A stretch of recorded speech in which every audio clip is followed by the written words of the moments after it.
Hey guys, it's Hink here. So, when I'm in my work scrub still, we have a pretty serious topic to discuss. And this isn't that serious, but we're going to be talking about something that's called Petechiae. The little red dots, the little like micro bruising type of things that can sometimes come about. I can't tell you how many panicked messages that I've got from people like, oh my God, I can't believe this is happening. Am I okay? Am I going to die? And I have to be like, dude, it's common. It's just, we call it Petechiae. Cal, if you can put the pronunciation on the screen so everybody knows how to say it. Petechiae. Say it with me. Petechiae. It's kind of like weirdly spelled, but it's not that hard to say. So what we're going to discuss today is basically what it is, how to treat it, what you can do to prevent it, what are the causes, basically everything you need to know point by point. And guys, I take a lot of time to make these videos. I take time out of my clinic and even home from work life to make this whole channel possible. So if you don't mind, just take time to like the video and maybe leave a nice comment. Just say, thanks, Hink. It'd go a long way. And of course, if you like what I do, please subscribe. And what the heck, guys, we'll give away another one of my courses. And so if you're interested in the course, once again, like, subscribe, leave a comment that enters you. I'll reach out to you and give you a 100% off coupon for the video. Let's go ahead and do that again for this video too. So first of all, what is it? It's Petechiae. So what it is basically whatever the cause, there is leakage of the blood vessels and it leads to little blood filling up little areas of your skin, essentially. Sometimes they look even like a little rash because they tend to be kind of in a cluster where it's involved. But they're just little red spots. You can see in these pictures here on the screen. And you might know that it's actually Petechiae and not some sort of rash because when you press on the dots, they don't go away. Now, guys, we're going to talk about causes. Of course, like the main cause of anybody who's probably watching this right now from Petechiae is going to be some sort of like PE, enlargement exercise, okay? But in general, if you get freaked out and you see a doctor and you tell them that you're worried about these like red dots on your D, you need to tell them that you're doing some sort of enlargement activity, even just say you were using a constriction ring during intercourse or something. Because if you don't, guys, Petechiae can be like a really, really bad thing, okay? Now, what I mean by that is like Petechiae is actually a sign that some people have leukemia, okay, or other kind of really important blood disorders. So I'm going to put on the screen like some of the different basically diseases that can lead to Petechiae. You can see things like CMV, endocarditis, hepatovirus, hantavirus pulmonary syndrome, leukemia, meningococemia, mononucleosis or mono. So like very, very serious systemic diseases can lead to Petechiae. So that's why you don't want to be flippant about like, well, I'm not going to say anything because I'm embarrassed about PE. Like you want to make sure they don't work you up for freaking leukemia. And another thing, guys, is that it is, I won't say it's common, but you can get it after different types of drugs. And so I'll have Callie put it on the screen here, but you can see that there's basically different blood thinners, antibiotic, antidepressants that can all lead to this like Petechiae type of picture. And so one thing that people need to be aware of as well is that like if you drink alcohol and you're doing PE and you're getting Petechiae, it might be because you're drinking too much alcohol. Because excessive alcohol can lead to like decreasing of your liver function, which can predispose you to Petechiae. So be careful for all my guys that drink alcohol out there. And for all my dudes that don't drink alcohol, don't do drugs like your boy Hink, more power to you. And so for our purposes, for PE purposes, what are the causes? Well, guys, it's going to be the increased pressure, okay? Whatever the situation. So if you're pumping, it's because you're applying a negative pressure around your D, which is putting basically that negative pressure on the blood vessels, causing them to leak and causing them to leave those little red dots, a little purpura, as we call them, and that is what's causing the Petechiae. For my guys out there that are clamping, you're putting a constriction around the base of your D, you're occluding the blood vessel, then you're increasing dramatically your intrapenile pressure, and that is putting internal pressure on those blood vessels, causing them to leak out into the area as well. And so, guys, what can we pull from that would be like a reasonable metaphor for like, let's just say clamping, okay, including your D, okay, with a clamp? Well, guys, you can actually have Petechiae that occurs from blood pressure cuffs. They can actually squeeze pretty tightly. Damn, my arms are looking all right now. Let's go right now. I haven't even worked out in like 2 weeks. Guys, I've been sick and busy, but mostly sick and not sleeping. But here's a case report here of a guy that actually had his blood pressure cuff and it led to Petechiae. What this signified in this case report was basically microvascular fragility, okay? So, when you have a blood pressure cuff, you shouldn't have Petechiae develop afterwards. So this guy had, some underlying issues going on. And, Callie, if you please include the link in the description so you guys can read more about it if you'd like to. But important, they note that other factors, including diabetes and high blood pressure, can also predispose you to Petechiae. So if you're getting Petechiae, you might want to check your blood pressure and also check your blood sugars to make sure you're not a diabetic. So guys, you're getting petechiae on your D and you're worried about it. What are some things you should check? Okay.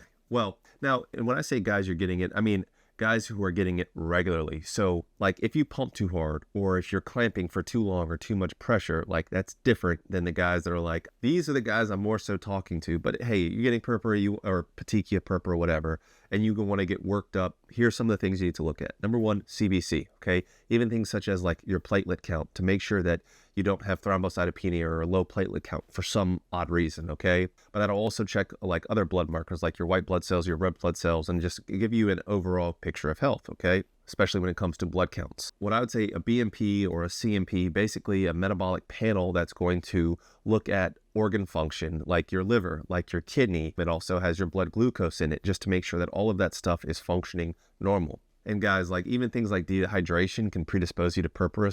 I keep saying purpura. Petechia, the little purple dots are sometimes referred to as purpura. That's why I keep saying that. But if you do get petechia, you might want to make sure that you're not dehydrated. And so BMP or CMP can actually show your renal function. And if your renal kidney function is off, it can mean that you might be dehydrated. So we already talked about diabetes, but you want to make sure that you got your blood glucose tested to make sure you're not a diabetic. Obviously, you want to get your blood pressure checked to make sure that your blood pressure is in order, because if you already have high blood pressure and you're applying additional pressure, it's going to predispose you for that as well. You want to check what medications you're taking. So guys, of course, like aspirin, blood thinner, okay? But also, maybe you don't know this, but drugs like ibuprofen, okay? They can block prostaglandins, they can block prostaglandins and other things that can basically predispose you to bleeding. And so that's why people that are on chemotherapy aren't supposed to take ibuprofen, because it increases your bleeding risk. So if you're taking high doses of NSAIDs, that can actually lead to your purpura. So that could be your issue right there. And guys, check your equipment. But if you do have a pump and you're like, well, hey, my pump gauge is only saying 2 inches of mercury and I'm still getting petechia, like you need to make sure the thing is working correctly. Like make sure the pump actually moves. Like try putting the cylinder on your thigh and then pumping it up to make sure that it is like reading correctly. If you're getting petechia and your gauge is like less than 6 inches of mercury, something is wrong somewhere, okay? Because that's not even the pressure to get an erection is not quite even like 6 inches of mercury. Some would say between 4 to 8, I guess, depending on how weak your erection quality is. But you should not be getting petechia at that level. So something is most likely off unless you're just super duper sensitive. But then again, your blood vessels are particularly sensitive. So guys, now we need to talk about how to avoid it. So guys, the most important thing to prevent it is to build up pressure slowly, okay? You can't just jump in day one. Well, Hink said that I need to be pumping to 300 millimeters of mercury on one of his videos. And I'm a beginner, so I'm going to start off right there. I'm not trying to mock you guys. I'm just saying, like, you gradually work your way up. I'm going to have to make a whole video on like pumping for beginners. Of course, guys, I go through all this in my course, but you need to have a regimen where you gradually build up to a working pressure over the span of a month, guys. You don't just jump right into it. That's going to lead to injuries. And guys, I talked about this in my collagen stretch video that you should watch after this.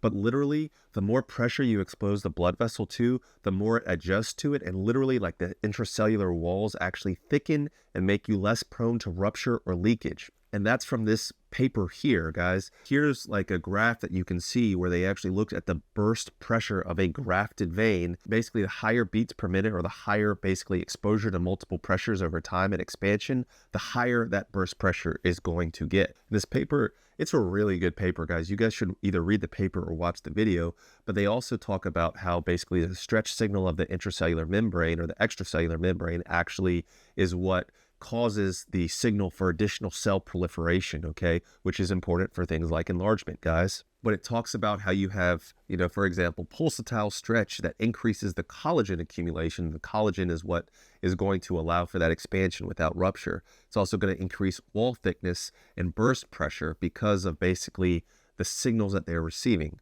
Bottom line is, the more you pump and the more you expose to pressure and gradually increase it over time, the more resilient your tissue is going to be. So guys that have been pumping for like 4 years, in theory, you should be at like an extremely low risk of any kind of like penile fracture or blood vessel rupture because of the amount of like stress essentially you have put on your D, okay?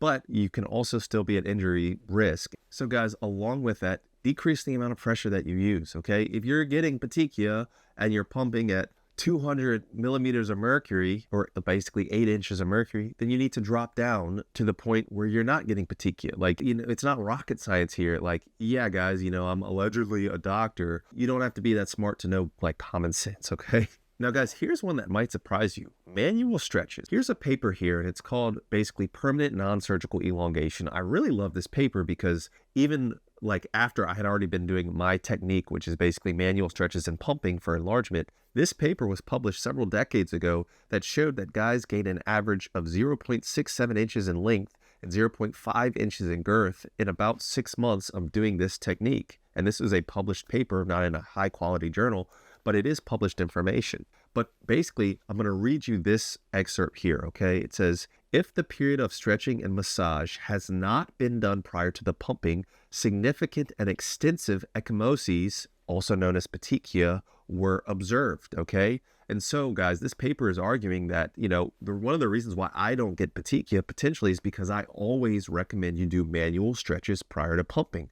So if you're having problems with petechia and you're just pumping, incorporate some manual stretches. And now you might be saying, well, how does that make sense? Well, guys, I just talked about a paper that showed how the stretch stimulus on the extracellular matrix, the cells, the collagen network of your penis, actually causes the cells to proliferate, strengthen, and thicken. And so if you are doing a manual stretch, you're sending those signals. It can condition that tissue to be more resilient when it comes to exposure to pressure. So it actually has some scientific soundness to it. So if you're getting petechia, you know, just make sure you're doing manual stretches first. And guys, yes, I would imagine that would include any kind of length work. So if you're using an extender, that would count. If you're hanging, that would count. It just means some sort of lengthening stretch stimulus. And so here's a controversial one as always, guys. You know I hate clamping. Like, I'm not going to say it's my mission to eliminate clamping because it does work for some people, and for some people it works better than pumping. Plenty of people do it successfully. I was just not one of those people, and my one major injury came directly from clamping, okay? And part of the reason it came from clamping is because of the dramatic, like, intrapenile pressure that can accumulate. You basically get an erection and then clamp it off, okay? So you're restricting that blood flow. But then on top of that, some people try to Kegel, and so you're like increasing the pelvic, like, well, the tension on the pelvic floor from that. You should never Kegel and clamp at the same time, okay? And I don't think that's talked about enough, okay? And some people like to edge while clamped, and that's really dangerous, and that's partially what led to my injury.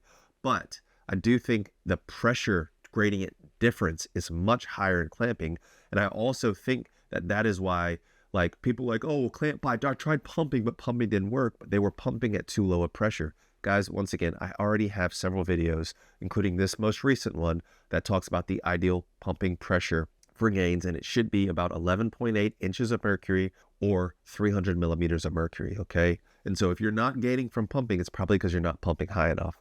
But for me, the pressure from clamping was high enough where I never, ever at any point got petechia during pumping, but I got it basically the second time I did clamping. I got petechia, and it freaked me out to the point where I literally, like, spammed BD with D pics because I was like, dude, is this normal for clamping? Because I never had petechia before, and even though I'm a doctor and I know what it looks like, it still freaks you out when you see it on your D. Like, it just does. Like, I don't care who you are. And so, guys, like, what is treatment for it? Well, the most important thing is to basically rest and avoid whatever the signal was that caused the petechia in the first place, okay? If you're doing PE, stop all PE. Guys, just stop length work. Just let it heal, okay? If it was from, you know, pumping, stop pumping. Like, whatever. It's common sense, guys. Just let it rest, and it will resolve over time. Well, how much time? Well, it depends on how severe the dots are. For some people, just those little dots that appear right after pumping, they can disappear within 12 to 24 hours. For other guys that have, like, really more severe cases of it, it might take something actually like 7 to 10, maybe even 14 days for, like, all of that basically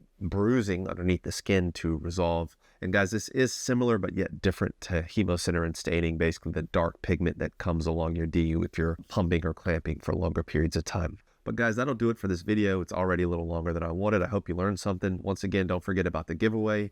Like, be a subscriber, or subscribe to my channel and leave a comment, and I might select you to win my course, guys. I love you guys. I really appreciate you guys. Remember, there's nothing wrong with self-improvement, but you are enough just as you are. All right, guys. Peace and love. Dr. Hink got the plug on the health, yeah. Got you thinking about your wealth, yeah. In his office, no stealth, yeah. Pinnacle of that below the belt, yeah. Checks and balance, he's managing. Working miracles, no damage. Got you covered, no panicking. Steady calm. In the clinic, no vanishing. Yeah, with Doc Hink, it's the way back.